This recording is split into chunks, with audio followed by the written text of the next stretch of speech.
Hello there, fellow summoners. MaddogHT here. We're going into another Alliance War video of Season 25. This is War number 5, and we are going up against VK, the Russian pro team.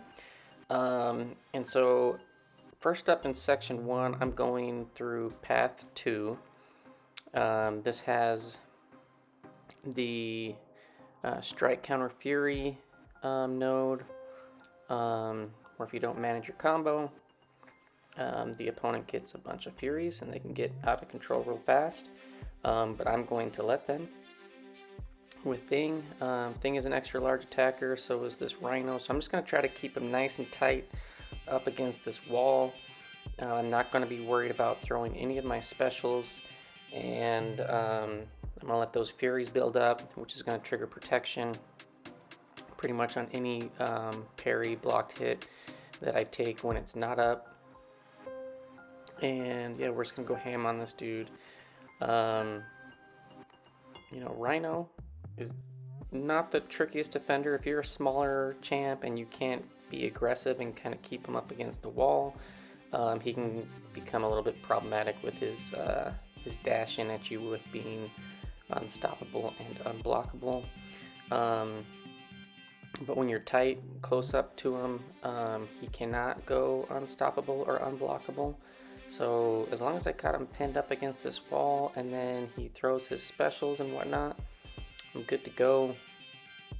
And this guy's just going down pretty steadily and easily. Using, you could probably you could quake this fight. You could use other champs, but it just kind of gets a little more risky, and you definitely have to be on your A game when he hits a bar of power to throw off your special.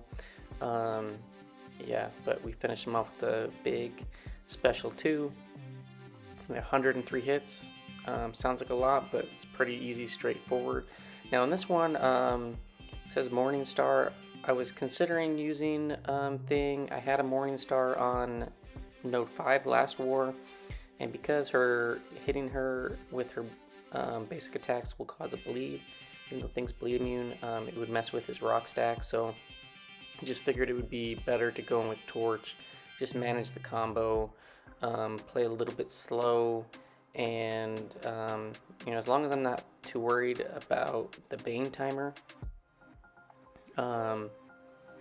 this is gonna go fairly well. I do end up missing a parry block. I do take a couple hits, but man, it did like nothing to me, which was kind of surprising. Like the amount of damage that it took was hardly anything, and the Morningstar just melted. And yeah, so we get that down relatively unscathed as far as health goes. Now we're going up to node 20. It says again, Strike Counter Fury with an armor node on it, and going up against a ManThing. This is a rank 2 ManThing, and this is like a perfect matchup for Thing on this node. So I'm going to be kind of playing a little slow parry, little medium, light, medium type hits, trying to build up some rock stacks, and then as those Furies build up this next hit, yeah, right there, it's going to start triggering protection from here on out. And this guy does not have, it looks like, any or very, very little Mystic Dispersion. Let's see it when this buff falls off. Yeah, that Q-Style buff fell off, and there was no Mystic Dispersion. So this would have been a little bit more tricky of a fight to manage had this guy had a decent amount of Mystic Dispersion on, but he doesn't, so it's really, really simple. So I'm just going to redline it, and I think this one goes for around another 100 hit combo, but you can see it's just pretty easy. Bait out a special, go back in. I'm doing full combos now that I have max rock stacks, max Furies, and basically this guy can't do any damage to me. As long as I'm not going to get like L3'd and a poison applied or anything like that, pretty much good to go.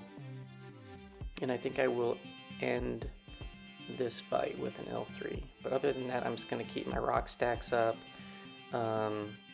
and just keep having this guy throw his specials, parry, trigger protection. You know, so I've taken 2 fights now with Thing, and I'm still at like 98% health. So this kind of just shows off his awesome utility for this lane. And you know, like those Furies right now, he's at 60 of those strike counter Furies. If you got touched by anybody right now other than Thing, you pretty much would be dead. So that's what makes him so great for this node. Definitely recommend him to be used for a lot of these fights, just because he just makes it pretty simple, straightforward. And yeah, so we throw off a special 3. This is going to be what, 110 hits, and we get him knocked out, but we're still at 98%. So yeah, pretty simple, pretty easy. He cheeses through that for sure. And then next up we have a Longshot. Now my officers, there was a Longshot last war, and there was a lot of debate on who to use, and I just said use Thing. He's awesome. Now granted, I do have Thing with Torch, and that does make a pretty significant difference, but you can still do it without that synergy where he doesn't automatically convert those parries and blocks when he's at 20 rock stacks automatically into Furies, but it just definitely helps the ramp up of the damage. And so I did throw on a Science power boost to kind of get some power back on this one. I'm still boosted from the line. The one nice thing is with Power Snack, even though I dex and whatever, when that crit is consumed or any buff is consumed, because Thing can't be nullified, he ignores the Power Snack node. So basically I just need to make sure that when I get to around 50% health that this Longshot is at low power, so I don't push him to L3. And yeah, so we're just gonna keep smashing this dude. We get almost a decent chunk of power back on that L2. We're almost at max potential damage, 55 Furies. In here we're going to try to bait out a special so that I can kind of tap him over, and then the backup recovery should not push him over to L2, but I hit him. He does throw the special while he's in the middle of backup recovery, throws an L1. We're just going to smash this guy down. And you can dex those specials, block them, whatever, but with Thing, because you don't have to worry about the dex. And again, this guy also, it looks like he didn't have any or much. We'll see on this next hit. Mystic Dispersion, it made it quite a bit more simple. Yeah, it looks like no Mystic Dispersion, so definitely would be a tougher fight if there was some a more any Mystic Dispersion in play. But we're gonna build up to 20 rock stacks, get into Assassin's range, and then right here we're just gonna do a parry, and then boom, L3. And I think this doesn't kill him, but he's still stunned, and I'm gonna rush right in. I'm unstoppable, unblockable, and we're gonna smash him out. Yeah, 5%, and he's dead. So Thing, he's a great attacker. I think he's really underrated by a lot of people, and you get to fight, you get to smash with him, and he's fun to use. So now we're going up path 3. I'm using my pre-fight, backed all the way out to the menu to make sure that I got applied, because there's been issues with pre-fights. And don't blink, because this Sorcerer Supreme goes down super fast. He's not a large or an XL champ. Don't have to worry about protection, and because his power gain is so slow, you just do parry, medium, light, mediums, and those the Nova Flame incinerates. Oh man, they just melt him. I get to an L2 before he even gets to an L1. He doesn't even get to a bar of power, and he's dead. So that was super fast, super easy. I was wondering about that node because it was the armor up, Chitinous Thorns, but he doesn't have an armor up, so it doesn't come into play. He has armor up passive, just not an armor up buff. So here's 42. This has the armor node where if you attack into the block, you build up armors and then they can detonate when you hit 5. I'm getting Guillotine 2099 charged up, mainly so that I can use her on my next fight, which is going to be a Hulkbuster on Rage.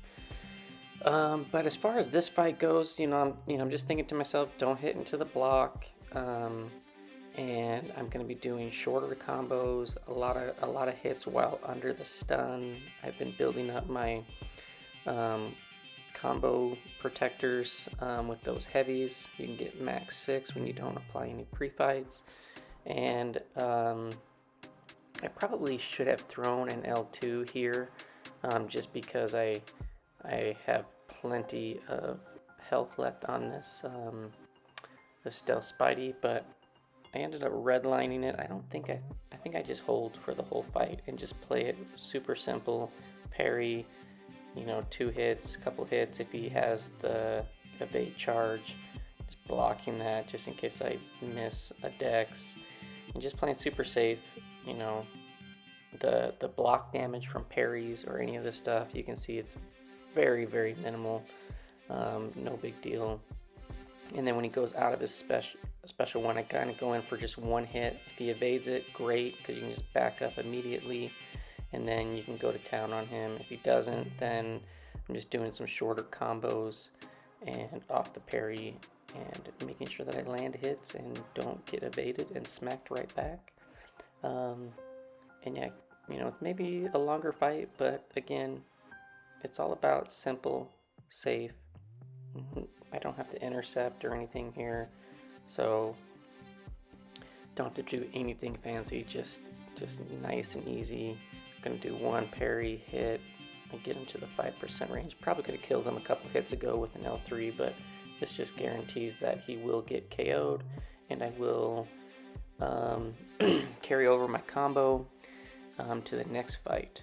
So far so good. We're all clean, and we're still boosted, and we move up to the Rage Hulkbuster. If you nullify his buffs here on this node, you get extra power, so that's not going to be coming into play because Guillotine can't nullify. And doing this fight again and kind of thinking about it, how it worked out, I would have done it a little bit differently. So I am building up some combo protectors because the last thing I want to do is lose my combo. But the other thing that I kind of forgot about, and I should have remembered this just because I fought this guy Hulkbuster with Dr. Doom before, and if he gets enough armor ups, or for each one, he starts to reduce ability accuracy, offensive.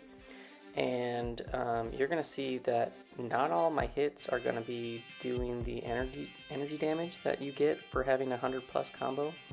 And yeah, so that kind of mitigates my damage, and I just redline it. So I probably should have played a little bit quicker towards the beginning while he had less armor ups, and thrown off an L2 once or twice to get some extra hits in while he had less armor, so that I can get more of that energy damage.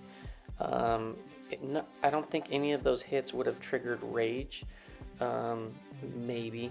So maybe it's not the best idea, but her hits don't hit that hard, and it's a lot of the energy damage. But I'm missing that because he has the armor ups that are basically reducing my ability accuracy. So you can see when I am hitting him, I'm not getting a lot of the hits with big red numbers. They come here and there, but it's not consistent. Like I think on that combo I had 2 out of the 5. And it's kind of hard to see just because Hulkbuster is that similar color red that you would see that energy damage come out. But like there I got 1. That was like 1 out of the 5 hits I got a couple on that one. So, but this is a really safe fight. I'm just going to try to keep him throwing his L1s. He is armor breaking me, no big deal. And I am going to try to end this fight with an L3. Now, I got to keep in mind, Rage will prevent the 5% kill. So I'm going to try to get this guy to less than 2 or less percent, so that the L3 won't have any of the damage bypass and it will kill him. But this is my last fight of the war. Even though I do bank the combo, I was just basically a backup option for the Thing boss. And yeah, we end up, you know, parrying him while he's at 15% so he doesn't get the regen, because you don't want this guy regenning, because that just makes the fight longer. But yeah, I mean, very, very simple, straightforward fight. And you know, our battle group did great. You'll see in just a second. We only had 3 deaths, and really it was only 2. One of our guys died, and then he went back in to finish his fight, and it just disconnected on him, which really stinks because, you know, it cost us an attack bonus. It ended up not mattering. But yeah, so we did really well as a battle group. And yeah, so we get the kill here. So we had seven fights, 7 kills. Not too bad. And I had the rest of the guys clean up. And you look at that battle group, we dominated, and they did clearing our boss, but we lost the war. Our battle group 2 and 3, it was not a pretty war. We ended up losing. You can see we dropped in the rankings, which was expected. So here's the stats on my war. I had 7 fights, 7 kills, no deaths. On the season, 33 fights, 33 kills, 1 death, which was a timeout. Russian Pro Team, they did a good job, just enough better than us. They give us our first loss of the season. We dropped 18 spots down into Platinum 1 to number 8. And then here's just a quick look at the leaderboard. You know, we're not too crazy far away from getting back into Masters, but I think it's going to take probably at least another 2 wins in a row to even be considered for that, to try to catch up on some of these points. But we'll see. We were hoping that we could get into Tier 1, but that's going to be delayed a little bit. But yeah, thanks guys for watching, and hopefully we'll have a better result on our war for the next video, and I'll see you in the next one. Peace out.